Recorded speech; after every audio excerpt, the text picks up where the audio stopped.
Welcome to our study, Treasury of Precious Qualities. And actually, what we were just reading the other day on the occasion of Kyabje Dilgo Khyentse Rinpoche's anniversary, it mentioned how he studied this, and also mentioned how significant the study of this actually was for the great Jamgon Mipon Rinpoche. And what we have with the Treasury of Precious Qualities is a condensation, a sort of a summary, if you like, a very profound summary that covers the themes that we find in the 7 treasuries of the great Longchen Rabjam. The whole Longchen Nyingtik really is seen as the heart essence of Longchenpa. Longchenpa is very much regarded as, some would call him the second Samantabhadra, the primary or most important commentator on the Great Perfection teaching. And I think that we could well say that applies both in terms of the Indian and the Tibetan lineages.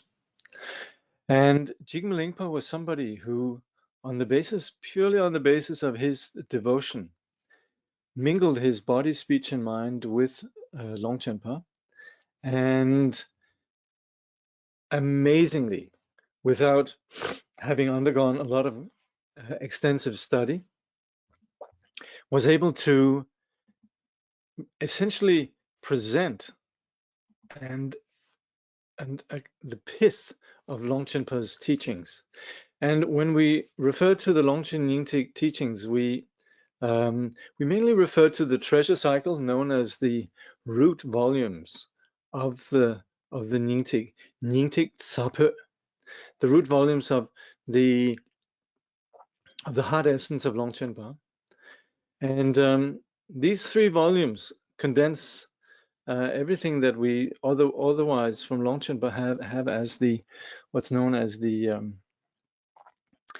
Nyingtik Tsape, which means the root volumes of Nyingtik Yashi. There's the 4 sections of the heart essence, and these are regarded as Longchenpa's pith instructions to the meditators, essentially those who have renounced everything, the Kusulu, and so that's the section for, you could say, practice. And then the seven treasuries of Longchenpa, they're viewed as the 7 treasuries are viewed as the extended teachings for the learned ones, for the Panditas. So we have these 2, you could say, streams of teachings coming down from Longchenpa, one for the Kusulu and one for the Panditas. And of course, they're not intended to be 2 different, you could say, demographies or 2 different categories of practitioners, but more actually, you could say, that complement each other. On one hand, you have the extensive theory that's really indispensable for us to approach the teaching. And on the other hand, we have the instructions on practice. And in the case of Jigme Lingpa, then, he condensed these what is it, some 12 volumes, I think, of the 4 sections of the Nyingtik into simply the 3 volumes of the root volumes, and then the 7 treasuries condensed into the Treasury of Precious Qualities, the Yöntense. So what we have here are, on one hand, the root verses from Longchenpa, and then the commentary from a very great master who lived in our times, Kyabje Kangyur Rinpoche, Longchen Yeshe Dorje, who passed away in 1975. And his commentary was also then published. There's a bit of annotation and additions from Dingun Khyentse Rinpoche. And essentially then we have thus the root verses from Jigme Lingpa and the commentary as well from Kangyur Rinpoche. So that's what we're presently studying. And I say all this really just for us to appreciate the incredible value of this teaching, and the fact that us studying the teaching really means that we are connecting with the the mind, the way of thinking of sages. Of course, we would say, I'm just going to practice, and that's all very well. And we practice maybe for an hour or 2 or 3 every day, and that's wonderful.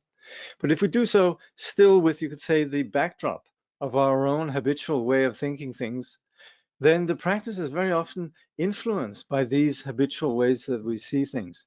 However, if we have study, then it means at the time that we're practicing, there is the backdrop and the foundation of the insight and the, you say, the voices of the great sages.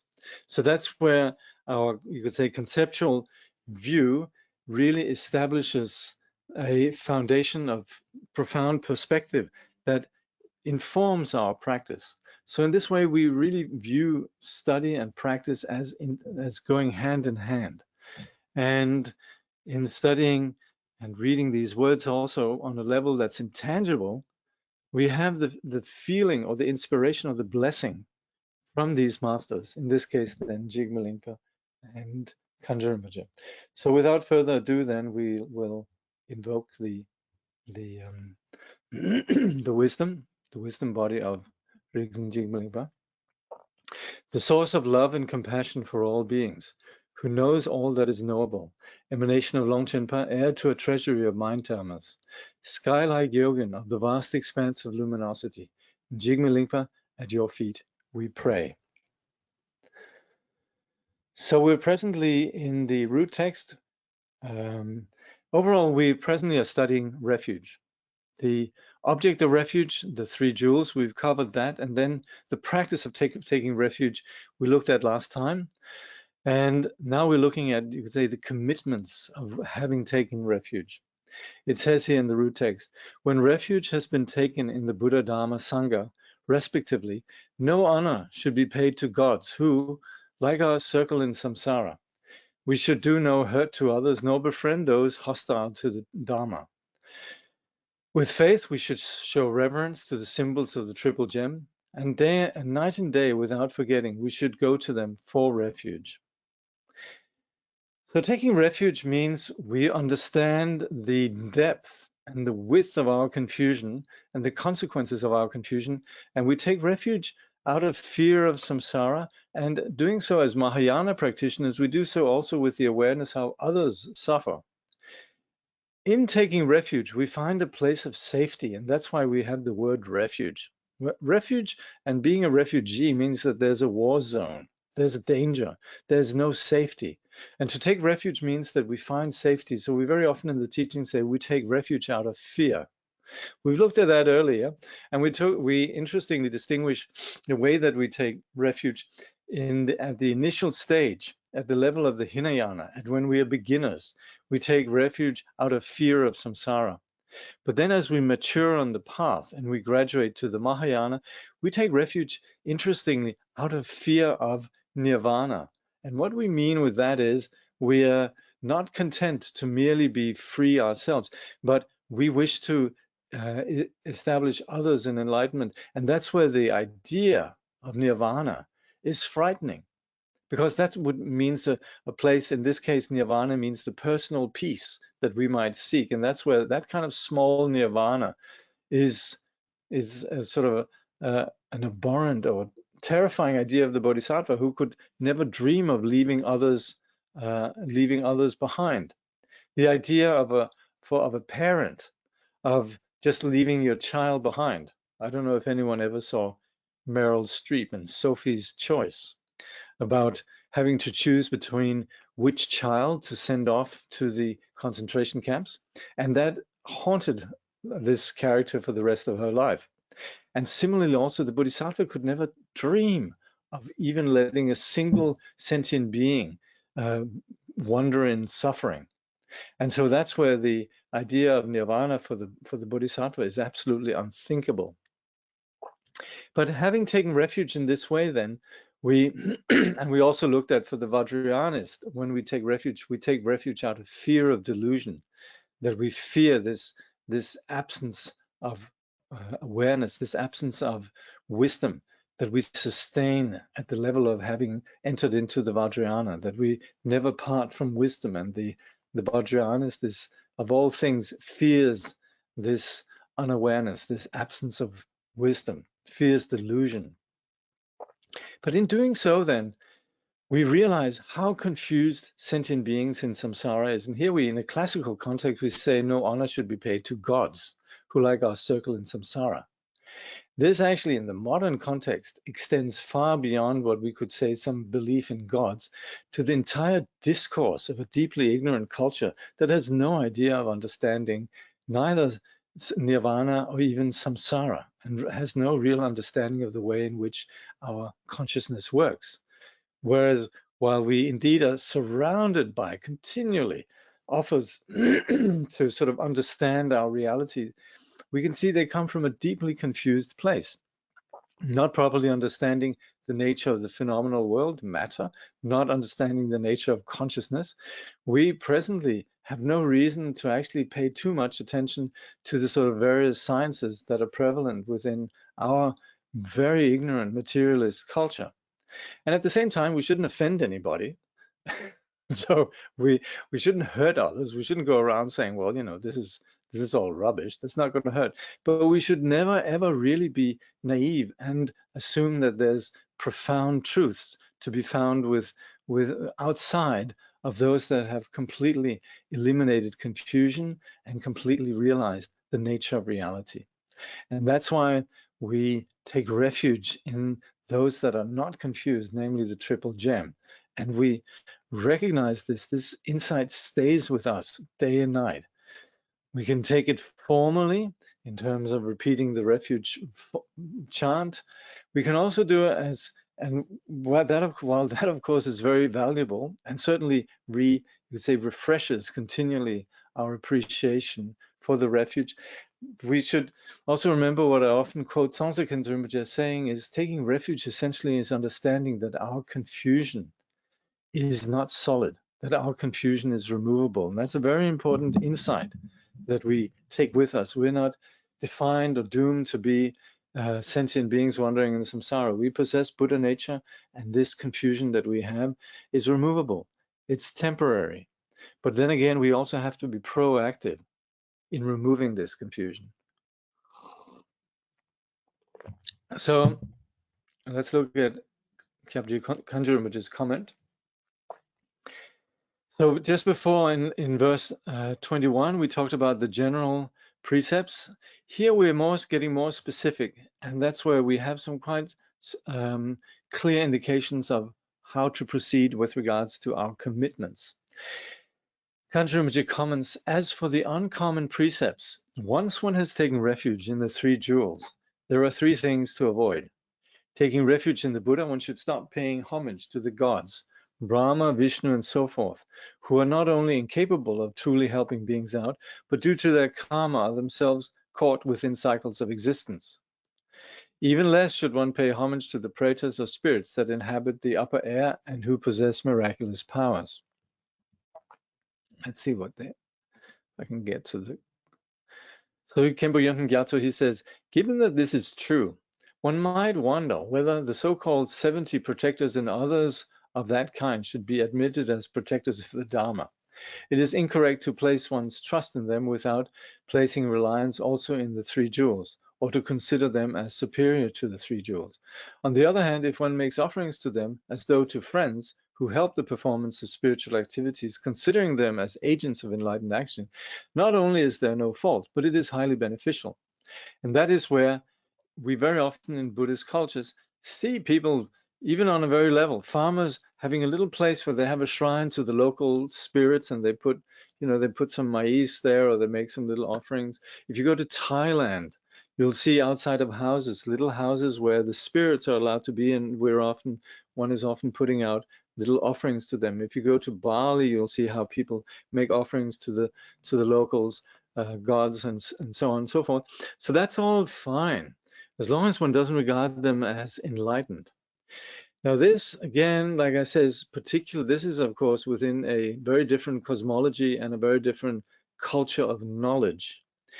The gods Brahma and Vishnu are tremendously powerful, profoundly insightful, and so forth. So needless to say, the sort of the savants that we have within our modern culture, they pale compared to such beings. And yet it's interesting, within our culture, we very often have this arrogance of thinking, oh, that's a primitive culture that believes in gods. And we look at our own culture, which is profoundly ignorant with regards to, you could say, the nature of matter and the nature of consciousness and so forth. Even so, we still, nevertheless, send our children into schools and think that this is called a modern education. And of course, we shouldn't in any way be in conflict with that. We need to accept, and like we were saying here with regards to these gods, then yes, we wouldn't want to poo-poo all the various branches of knowledge that have within the modern world, because the modern world is very concerned with all these outer aspects, and we're profoundly indebted to sciences that can provide IT, medicine, what have you, as well as also even the sort of the rather new science around mind, psychology, and so forth. All these branches that are sort of created by well-intended persons and which very much are in conformity with the belief systems and the discourse that prevails within our society, very often are helpful. So we should neither sort of be antagonistic, but also on the other hand, we shouldn't regard these as possessing, you could say, ultimate insight into the nature of things. That's where we look to the Buddha and look to the Buddha's teaching, the awakened one. So this is not really about us being narrow-minded, but simply just about being discerning in who is capable of what. And so the different cultures specialize in different things. In our materialist culture, we have a very profound insight into the material. And within the Buddhist culture and other wisdom cultures, there's a very profound insight into the primacy of consciousness and how our world is essentially, you could say, constructed through the primacy of consciousness. So that's where we just need simply to be discerning, not offend anybody, but also not be too gullible about who we take as our guide or refuge. So Kangyur Rinpoche continues, taking refuge in the Dharma, one should not harm other beings. One must not kill or beat them. And in the case of animals, one should not ride on them or weigh them down with burdens. Taking refuge in the Sangha, one should shun fellowship with those who are hostile to the Buddha's teaching or who have no faith in the three jewels. So we very often see great sages such as Paltra Rinpoche, in recent time Chatra Rinpoche, who would abstain from sitting on animals. They would use animals to carry, in their case, their books sometimes, but otherwise avoid it. Of course, there were other lamas who would ride on animals and so forth. In that case, we would say, well, we're providing an opportunity for the animal to create some merit and so forth. But very much about the intention behind. And that's where that kindness and that wish to not harm all other beings is really key. Taking refuge in the Sangha, shunning fellowship with those who are hostile to the Buddhist teaching, have no faith in the three jewels. Again, it applies in the modern context. Very difficult to find people who have faith in the three jewels because it's often regarded as religion. And for most educated people, religion is if not the opium of the masses, then certainly it belongs to ignorant beliefs. And so there it's very difficult to have those that actually have natural faith in the three jewels, so the Buddhist teaching and so forth. So that's where, again, we should just apply that we simply just have a polite relationship and, you know, not get into any deep arguments and so forth, and just accept that people think differently and allow others to think differently, but also not to be swayed or in any way influenced by persons. So, but isn't Gesar and Ekajati enlightened? Yes, yes. So these are what we call wisdom protectors. Yeah, that's okay. Ekajati and Gesar, if you happen to have conversations with them, that you can rely on what they say. Since practicing Dharma, I feel some renewed respect for Catholics, Jews, Hindus, and so forth. Is it okay to acknowledge that and understand such worldviews as not inferior to materialism? This is a really good question. Yes, yes, and yes. because these views in no way are inferior. They surpass materialism. It's interesting that these days I'm reading a book called The Post-Secular Sacred,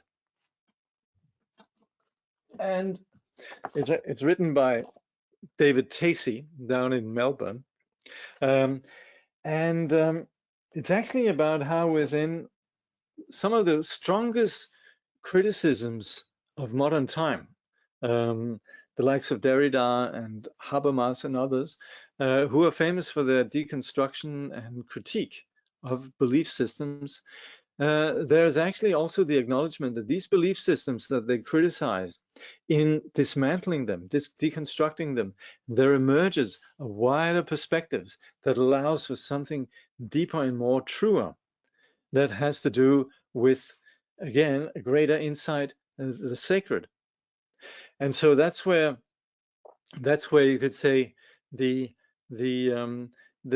that practice the spiritual, they begin to have a different view on, you could say, the teachings that we have in the Abrahamic traditions, in the Indian traditions or Chinese traditions, and you could say traditions of spirituality universally, because when you bring the insight of that which is not contaminated by the narrowness of confusion, and you celebrate that, it doesn't really matter one way or the other. Well, there is actually a difference in terms of, you could say, the profundity of the view, but we won't go into that.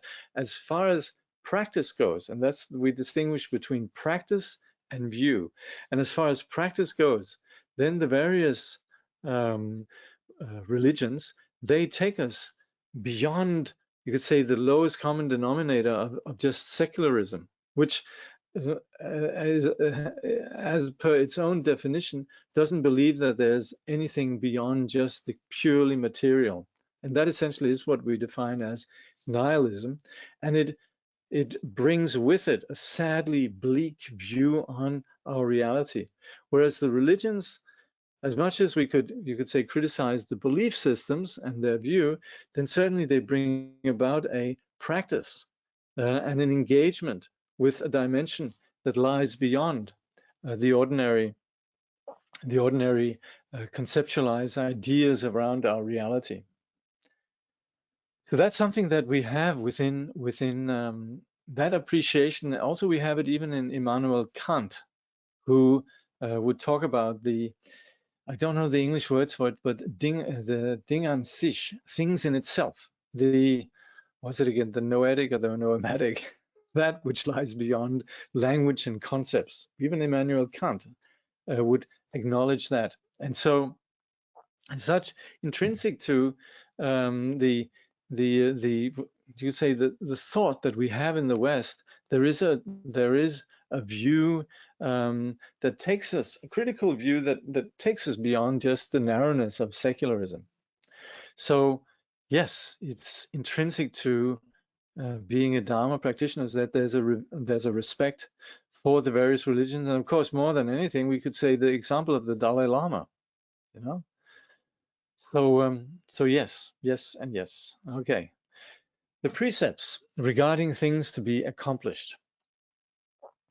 So what we then need to practice. So it says one should have a respectful attitude toward all representations of the three jewels, regarding them as their embodiments. So that means statues that embody what we call the enlightened body, scriptures that embody enlightened speech, and symbols of enlightenment such as stupas, or even vajras, bells, and so forth, that embody the enlightened mind. Kangyur Rinpoche says one should never trade or pawn any image or likeness of them, whether new or old, whether skillfully or poorly executed. Again, this is where we very often find those involved with craftsmanship. They actually don't ask for a price. What you would do in traditional Buddhist societies, and certainly in the Tibetan tradition, is you would ask a tiger painter or a craftsman to create an image of one kind or another, and then you would make a donation. So the artist wouldn't be asking for a price. and you would simply just make a donation. And in this way, it was never viewed as something that was really an object of commerce. And that's also why practitioners, they will never haggle when they buy an image. If you go to Nepal and there's statues and so on, you know, sometimes, you know, it's a bit difficult. There might be, all of a sudden you find that the images, the prices seem to have gone up remarkably, but the practitioner would very often just see it, okay, well, look, this is an offering, and simply just pay without a haggling. And also another thing is also the sort of the consumerist attitude to art. We don't actually really engage in that when it comes to images of the Buddha, because we would really just see whatever the image is, whether it's just a stone. And Kangyur Rinpoche was saying there are temples in Japan where the Buddha image is just a rock. So that's where it's not a question of, oh, is this a nice statue? Is this a sort of a poorly executed statue or whatever? Simply just seeing that what we're looking at is a reflection of our own Buddha nature, and not necessarily caring about whether it's nicely executed or not. This is interesting because we very often see tankas or images that look terrible from a sort of a purely aesthetic, you know, point of view. But that doesn't matter, because we're not there. We're not in a museum where we're sort of looking at things as objects. We're simply just viewing them as embodiments of the three jewels, and as such worthy of respect. This applies to when we bow to a statue, when we make offerings to a statue, or whatever. So, sorry. So that's, it says the same applies to even a single syllable, the support of Buddha's speech. One should never step over anything that has been written down. This is where some of my teachers, they'll actually, you know, under the shoes, sometimes, you know, it'll say the name of the shoe, Echo or whatever it might be, and they'll actually scrape it out, carve it out, so that they're not stepping on letters, even if they're not even necessarily the Buddha's speech, just simply letters.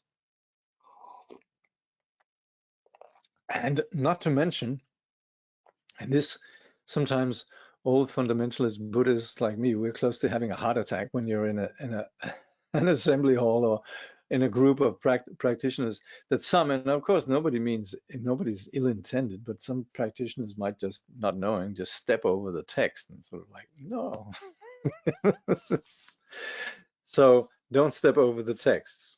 So that's in general. It says one should never respectfully turn one's back on the scriptures or soil them with one's spittle. Okay, so as you're chanting, you know, make sure you're not spitting all over the text. One should avoid criticizing and scolding the Sangha, even those whose observance of the vows is poor.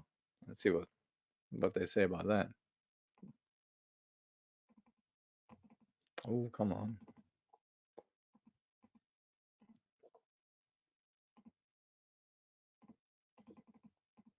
Well, one day we might know. Okay. Anyway, I think you get the message. Let me just try one last time. And it says, just as the carcass of an elephant contains within it the precious bezoar, and the carcass of the musk deer contains the musk, even ordained people who have no discipline are on a higher level than those who have no vows. The reason for this is that their former merit, generated when they took their vows, will give a good result. In the future, they will attain the level of non-returner in one of the three vehicles. This happens thanks to the past aspirations of the Buddha. So the Buddha made these aspirations. May those who take ordination, may they enter the stream, or may they achieve the spiritual levels. And life is rendered so immensely valuable through taking ordination. This is a little bit difficult for us who might be on the outside and think that some ordained persons are just having an easy life. But nevertheless, this is the instructions with regards to the Sangha. And at the end of the day, actually, we have a much easier, we always have it much easier when we're not busy having to judge everybody. So we could extend this to the, this applies to the Sangha and perhaps the ordained Sangha, and perhaps even also the Sangha in general, even those who aspire to enlightenment. Anyway, we are specifically talking about the ordained here.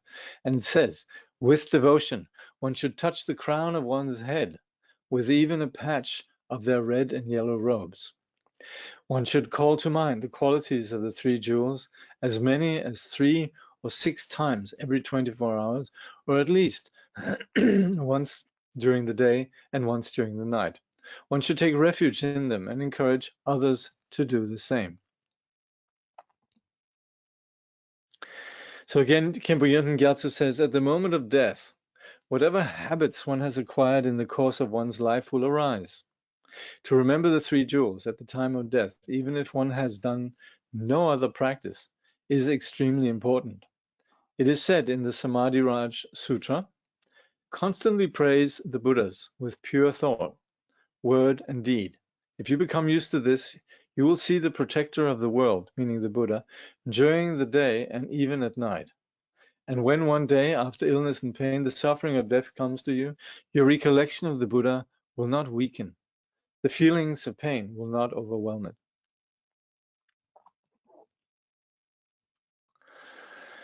The precepts of resultant refuge. Let's see here. Did I read the?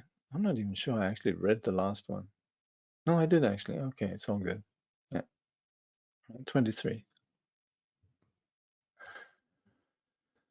Regarding the precepts, oh, did it say of resultant refuge? It probably did, didn't it? Yeah, the precepts of resultant refuge. Okay. Regarding precepts of resultant refuge, since Buddha is the Dharmakaya, and Buddhahood occurs in the expanse where there's no rejecting or adopting, there is no protector, no protected. Resultant refuge thus surpasses refuge understood conventionally. To say that it can be abandoned is just empty words. So we've looked at the causal refuge, the conditions that bring about the elimination of confusion and the realization of the undiluted natural condition. But here's different. Resultant refuge is acknowledging the unconditional ground of our being. And we've spoken about that earlier, but that's where the precepts here, they abide within the expanse of non-duality, where there's nothing that is, you could say, the protector, the Buddha. There's not a sentient being that's being protected. In this expanse, in which the object of the path in general is spontaneously present, the abiding innate purity of reality as it is, that nature, recognizing that nature, has nothing to do with ordinary conventional gestures in terms of body and speech. And so there's nothing there that can be abandoned or in any way harmed. So this is an understanding of the nature of refuge that's quite significant. So then Kangyur Rinpoche comments, turning now to the precepts of the resultant refuge, the Dharmakaya of the Buddha is the ultimate nature of the mind. Thus, one becomes fully enlightened when all the manifestations of the mind's creative power, the mind and mental factors operating together as the sun and its rays. Now, this sounds very nice and expansive and all of that, but this is actually what we're talking about. When the manifestations of mind's creative power, and that means all our perceptions. That means everything that arises in the mind, everything that appears, that we're never fooled into thinking that is something other, that we don't fall into duality. And that, of course, we can understand theoretically, presently, on the basis of our investigation, analysis. We can understand the theory. We can dismantle our assumptions about reality, see how flawed they are, and we can see through appearances. But to actually fully realize that, this is then what we refer to as full enlightenment, when the cognitive obscurations fall away, when we're free from duality. And that's where all the perceptions, namely mind and mental factors operating, they understood as being completely without any duality. There's no difference between the sun and its rays. This is simply just the nature of our mind that it displays, just like it's the nature of the sun to give out light. And so this when all this display, it says, dissolve into the expanse, where there is nothing to rid oneself of, and nothing to gain, and where all concepts subside. So that's then one becomes fully enlightened at this point, which we refer to as the exhaustion of phenomena, or the exhaustion of dualistic phenomena. So it says, for this reason, in the case of the resultant refuge, one does not apprehend the three jewels as the protector and oneself as the protected. This resultant refuge utterly transcends the conventional refuge taken with the help of a ritual. Therefore, to say that it can be abandoned is just empty words. It can't be abandoned, since this is the very nature of who we are. Again, this does, of course, require that we are proactive in terms of recognizing this nature. So we can't just say, well, I'm already a Buddha, there's nothing to do. That has nothing to do with the actual realization. That's just empty words. But to recognize and sustain the recognition, familiarize oneself with this, and that's where we talk about the level of exhaustion of dualistic phenomena, that comes about through practice. But the nature of what is being meditated, what we're familiarizing ourselves with, is something that is unconditionally there at all times. And it has nothing to do with rituals, words, or any kind of external practice. So then, verse 24, it says, causal refuge is abandoned when, through holding to wrong views, the true authentic refuge is forsaken. The spoiling of the training leads to lower states. We should keep the precepts, therefore, as we guard our wounds. So the causal refuge is, again, through holding to wrong views, and that's essentially we refer to as the belief that there's no such a thing as enlightenment, there's no such a thing as wandering in samsara, there's no such a thing as rebirth, there's no such a thing as past and future lives, and so forth. And particularly, actually, Chögyam Trungpa, he refers to wrong views as simply just not accepting that there is something sacred, that there is something beyond just our, you could say, secular or conceptual, and you could say ordinary perceptions. So that's a wrong view. And that's, if we fall into that, which of course, again, is problematic for the modern person, because that abounds wherever we are, then we abandoned, then refuge is lost. So that's where it's important to identify what is wrong view and not to be held by it. So that's where, if that happens, then the practice deteriorates. And that's why it's so important that we continually keep the precepts in terms of what we've just discussed here. So Kangyur Rinpoche comments, the causal refuge is abandoned when one gives way to doubt and wrong view. Let's see what Yonten Gyatso says. Even if one does not abandon the three jewels, if in comparing them with non-Buddhist teachers and teachings, one has some hesitations, or if one thinks that there is only a slight difference between them, this is very close to giving up refuge. So that's, again, where it's necessary to be discerning. We can appreciate some of the sophistication and the validity of the sciences, philosophies, religions, and so on, beyond any doubt. But the actual insight that we possess or have, or that comes down to us from the Buddha, in terms of what it is that needs to be eliminated, in terms of obscurations, and what it is that needs to be realized, that is, you could say, unique to what the Buddha teaches. And that's why it's very important to be discerning about what we actually accept and what we don't accept. So that's why the refuge is abandoned if we give way to the doubt and wrong view with regards to the three jewels, the true object of refuge. It is abandoned also when, unable to keep the precept, one gives it back. So that's where one just sort of might say, this is not for me, or whatever. One gives it back. This is again something, of course, one is free to do, but nevertheless, it's something that, just like if we've been sick and we give up the treatment, that's a bit of a shame.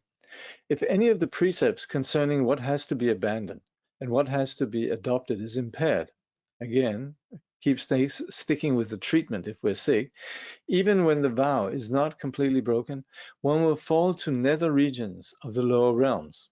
We will just continue wandering in samsara. For this reason, just as one takes care of a physical injury, one should be vigilant in observing even the slightest precept. Attitudes incompatible with refuge. Verse 25. Some people are like foxes, filled with evil instincts, unworthy vessels of two minds.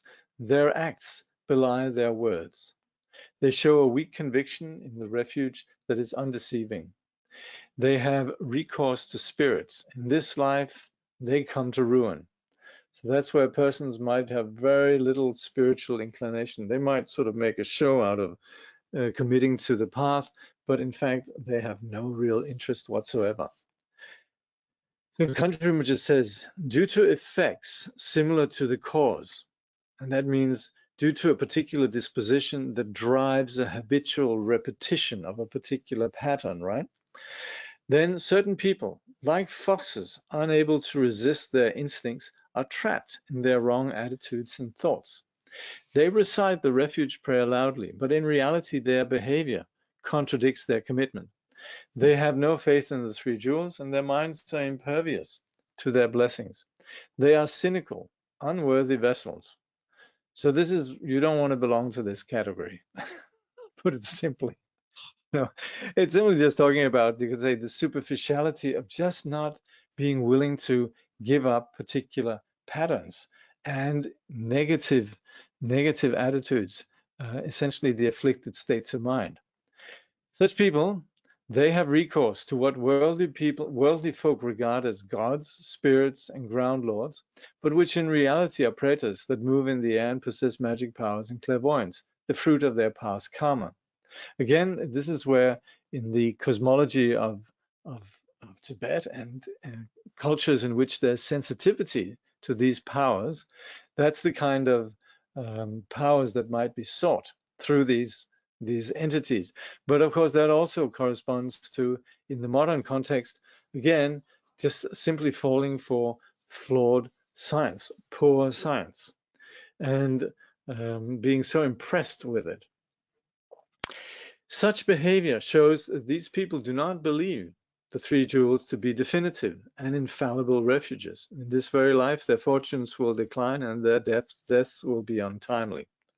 So this is where this is not particularly helpful. You're not creating the best circumstances. 26. The earth and sky and Sumero, above, below, might change their place. The sun and moon might fall down to the ground. But never could the triple gem deceive and fail. To be convinced of this is of the highest moment. So that's where you could say there's a lot of things that could happen. You never know. The sky and earth might turn upside down, and sun and moon might plonk down. All of these things, which of course we're not assuming are going to happen anytime soon, but nevertheless, we have to acknowledge that our world is ever a place of change. There's one thing that doesn't change, and that is the very ground of the triple gem. The triple gem, you could say, absence of delusion, the very nature of our reality, the Dharmata, is something that is in no way conditioned by any kind of elements or any kind of subjective perceptions or inclinations, what have you. So that's where we have, in taking refuge, what we call a constant or undeceiving refuge.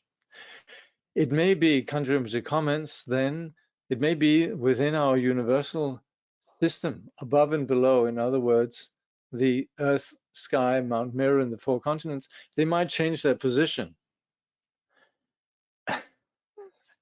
And that's actually, you know, it's so interesting because and I often quote this, of course, so you might have heard me mention this a few times, quite a few times, possibly. His Holiness the Dalai Lama was once asked whether science in any way had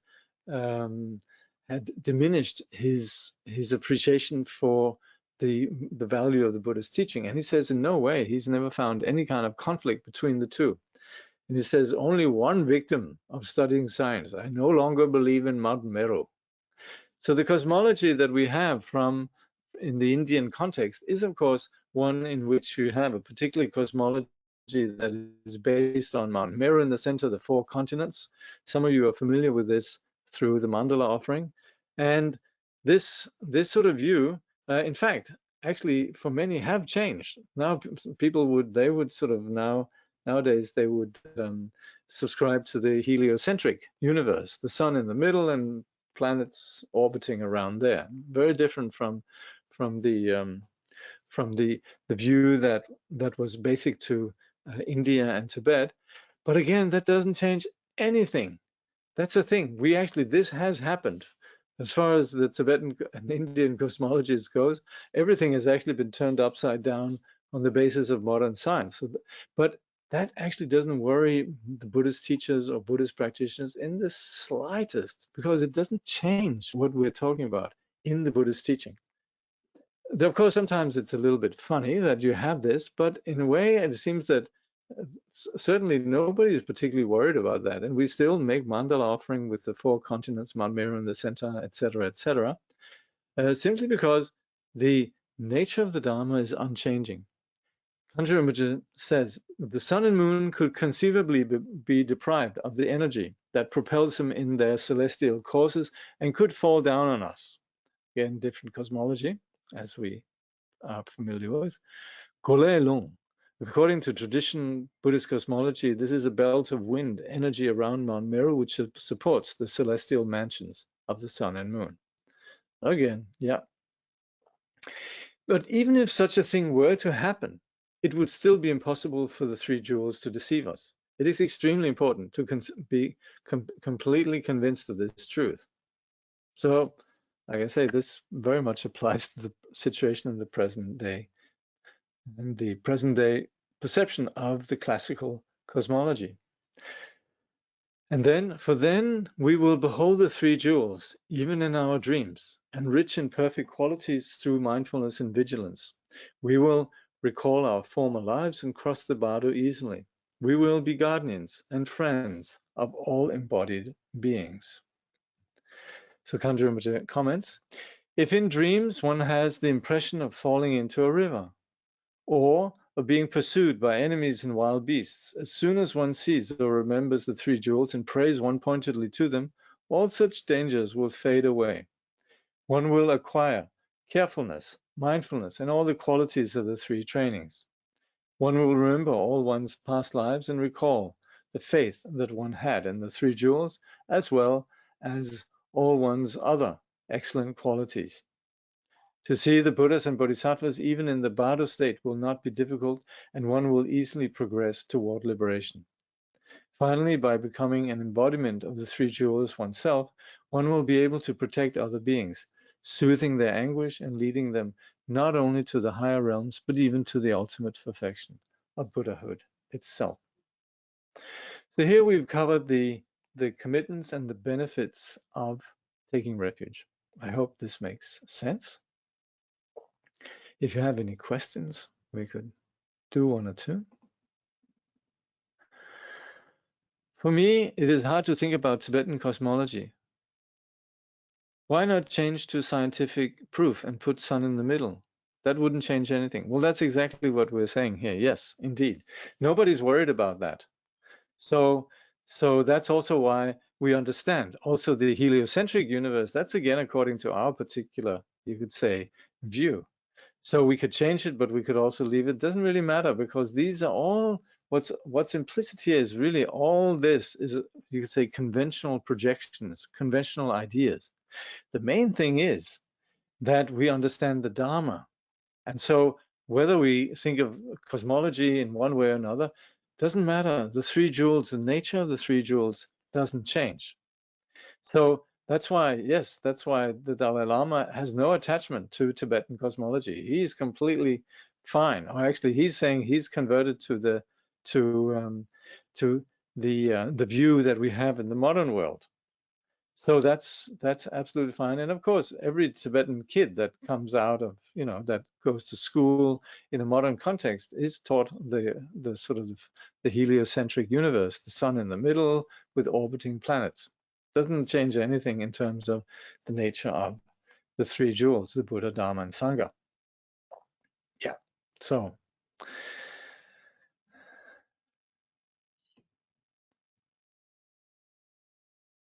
again, we still, when it comes to, for example, Nundo practice, mandala offering, so on, because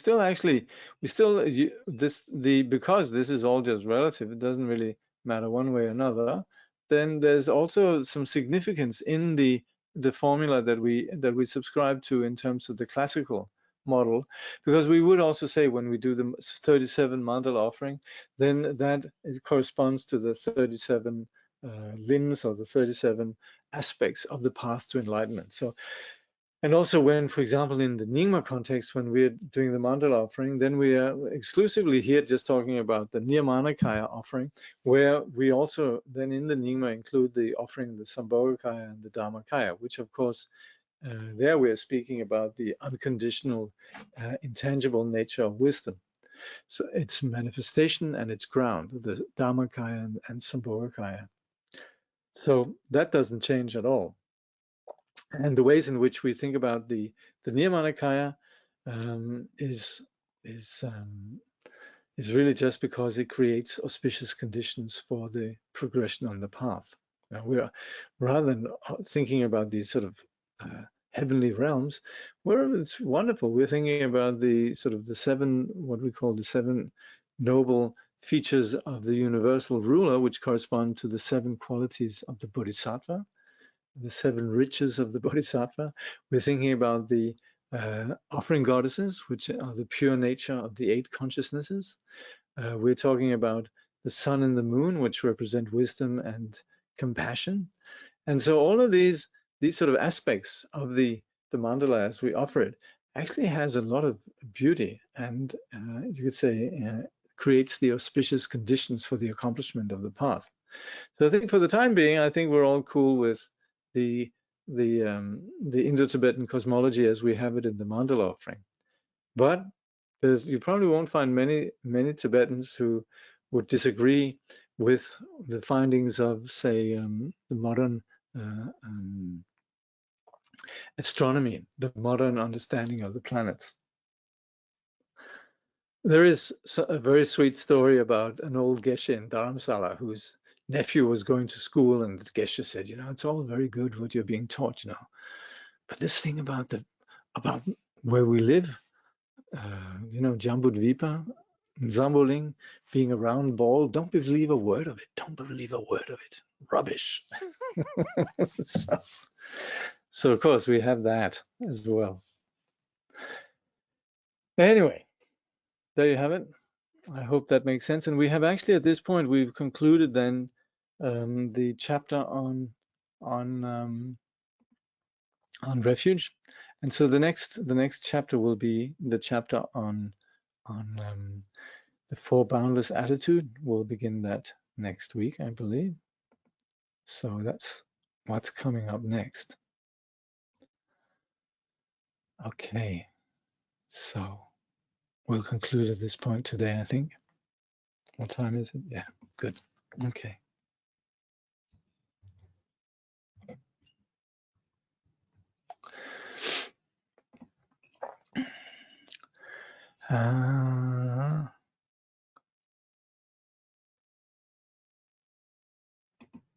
So there's a question here about changing the universe, but I think I already answered that, the changing the paintings and all of that. I think that's already answered. Through all our births, wherever we may be born, may we be endowed with the 7 good qualities of the higher realms. As soon as we're born, may we meet with the Dharma and have the freedom to practice it properly. At that time, may we please the holy gurus and practice the Dharma throughout the day and night. Realizing the Dharma and accomplishing its essential meaning, may we cross the ocean of existence in that life. Thoroughly teaching the holy Dharma in this world, may we never tire of accomplishing the benefit of others. By this vast benefit of others, without partiality or bias, may all attain Buddhahood together.